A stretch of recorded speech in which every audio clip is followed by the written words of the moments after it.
This is Outnumbered. I'm Andrea Tanteros, and here with us today, Harris Faulkner, Jedediah Bila, Ainsley Earhart from Fox and Friends First, and today's hashtag One Lucky Guy, former NYPD homicide detective, Bo Dietl, and he is outnumbered. Yes. Hey, yeah. welcome back. Welcome back. I'll take the odds. And you're so much more than a detective. I mean, you're an international man of mystery. You're an actor. You star in commercials. What am I missing here? Well, we're producing a big series for HBO. Congratulations. Oh, nice. And That's of great. course, Wolf of Wall Street. And I do run a bunch of businesses too. Wow. Security, Entrepreneur. investigation business, security technology. I've dabbleted in almost everything. Dabbleted. And I met your beautiful wife recently at an Margot. event, so you are a dedicated husband. He is Wait a a one lucky minute. guy. Wait a News? second. Wait a minute. And fiance. Yes. Oh, did I upgrade her already? You did. Well, congrats to both of you. I love it. You are a very She lucky is the gorgeous. upgrade. She's beautiful and wonderful. All right. And you use your real name in the movie. I like that. Yeah, you know, and you got to remember, I go all over the country, and they come up to me, "You're the Arby's guy." I did 2 years of commercials. It was fun, but Guess what? Now you're our one lucky guy, so let's hit it. Defense Secretary Chuck Hagel is stepping down, the first senior White House staffer to go in the wake of Democrats' heavy midterm losses. Now, President Obama announcing Secretary Hagel's resignation less than an hour ago at the White House. Hagel's departure comes after the president's embattled national security team has taken a lot of heat for many months over a series of foreign policy crises, including the rise of ISIS. Last month, Chuck came to me to discuss the final quarter of my presidency and determined that, having guided the department through this transition, it was an appropriate time for him to complete his service. The president thanking Secretary Hagel for agreeing to stay on until his successor is confirmed. No word yet when the president will nominate his next Pentagon chief. All right, Bo, does this come as a surprise to you? I mean, we've heard the reports, and General Jack Keane has been on our couch talking about the disconnect and the massive tension between the DOD and the White House, especially in the wake of the rise of ISIS. They've not been on the same page. The president has seemingly thrown the DOD under the bus before when it comes to not having a plan on ISIS. So there's been a lot of back and forth there. It seems like now he calls the only Republican in his cabinet. Why? Well, you know what? You have people in the White House. You have a military man that has given his whole life to the military. When the people in the Pentagon speak, they're talking from experience. You got these people running the White House now, all they're yes people for the president. Now the president comes out, we will not have any ground troops. Well, you know, things have changed. People getting their heads cut off by the tens, by the dozens, and now we have a real threat there that we have to deal. So if you made it, it reminds me of no new taxes. But if it comes to a point where you have to do it, you go to the American public and said, I was wrong. Problem with our president, he never could admit when he's wrong. He should go on TV and say, I was wrong about ISIS. This is a threat to everyone. And he should make friends with the Russian premier over there, Putin over there, and they should make friends because this is Putin it over there.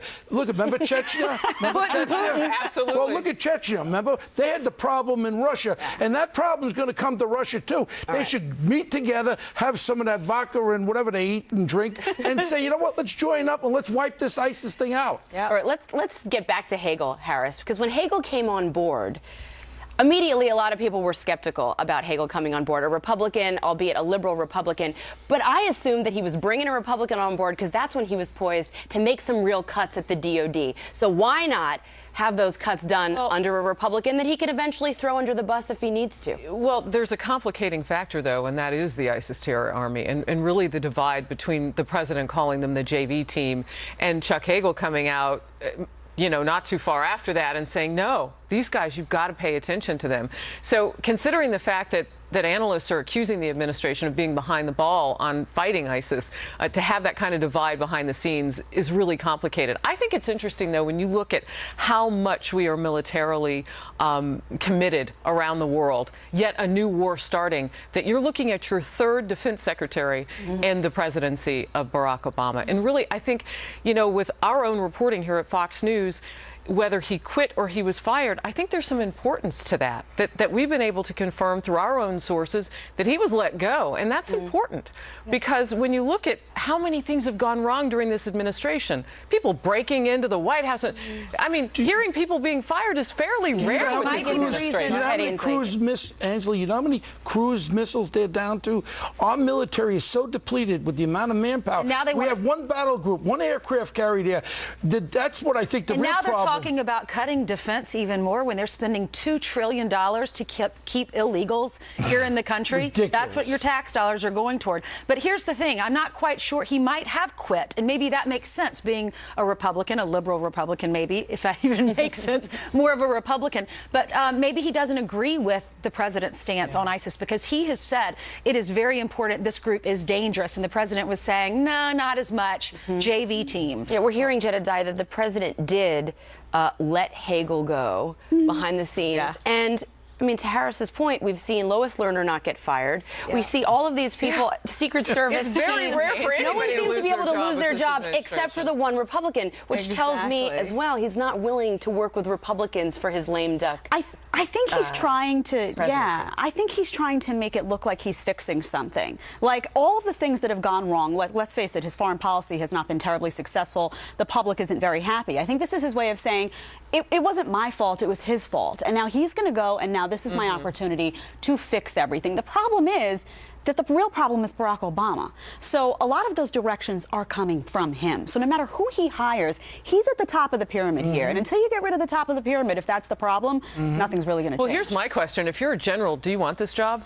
Like, I mean, this president has gotten rid of so many people. Doesn't have a good life expectancy. What I don't understand is how you're going to put someone in that position when you're drawing down the DOD and the military to do their job. I think he's always And by the time they learn it, it's going to be too late because 2 years will be up. We're going to move on to something else that's breaking and developing today. Ferguson, Missouri, and the nation on edge. We are waiting for that grand jury's decision in the police shooting death of a young black man by a white police officer. Barricades now up at the county courthouse. That's Clayton, Missouri, where that grand jury is meeting for a second time since Friday. The entire city of Ferguson is bracing for more violence. We're hoping not.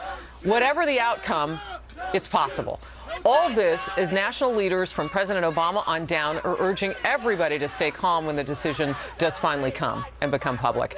The central issue for the grand jury, made up of 12 citizens, 9 white, 3 black, is whether to charge police officer Darren Wilson for shooting Michael Brown, who did not have a gun on him at the time.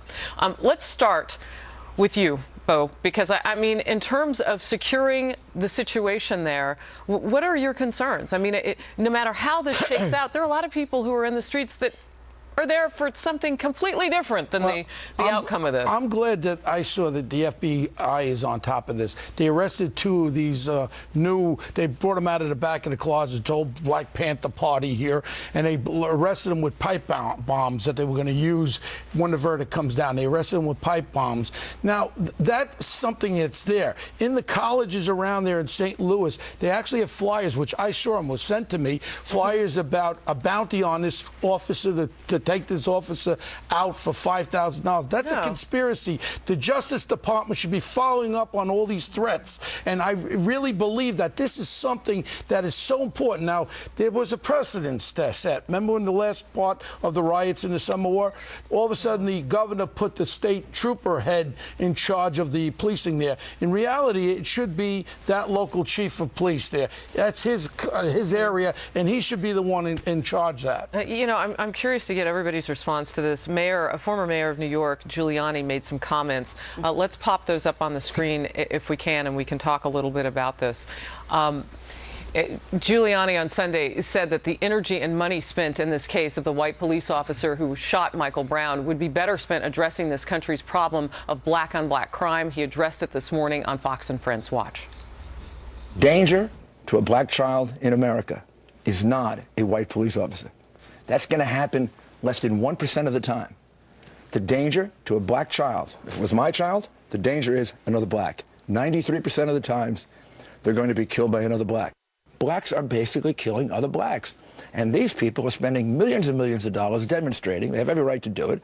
Why don't they spend an equal amount of time trying to straighten out that horrendous crime problem that exists? I'll tell you, there are a number of people in the black community who agree with him. Yeah, and I'm curious, though, because things are political and timing is everything. Andrea, what would you say to the mayor at this point?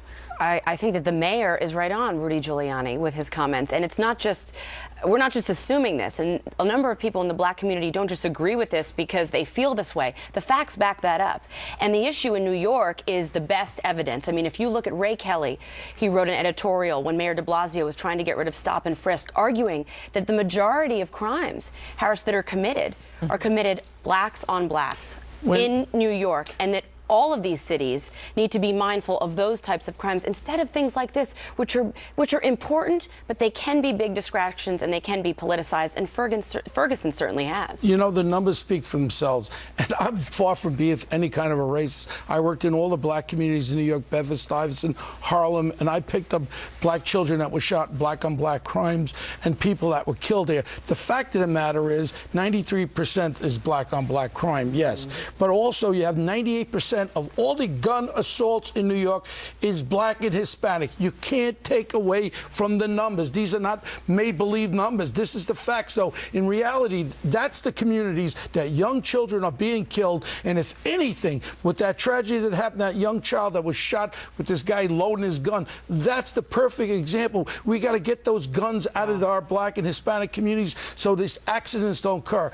As far as what happened with that officer going down the stairs with that gun going off, his fingers should not have been on the trigger there. And I'm not going to second guess it, but you want to know something? This is not a racial thing. He couldn't even see who it was, so it wasn't a racial assault. A lot of the people watching this right now may be familiar with that story. I know it's more local, and you're very emotional about this. We appreciate you sharing your thoughts on this.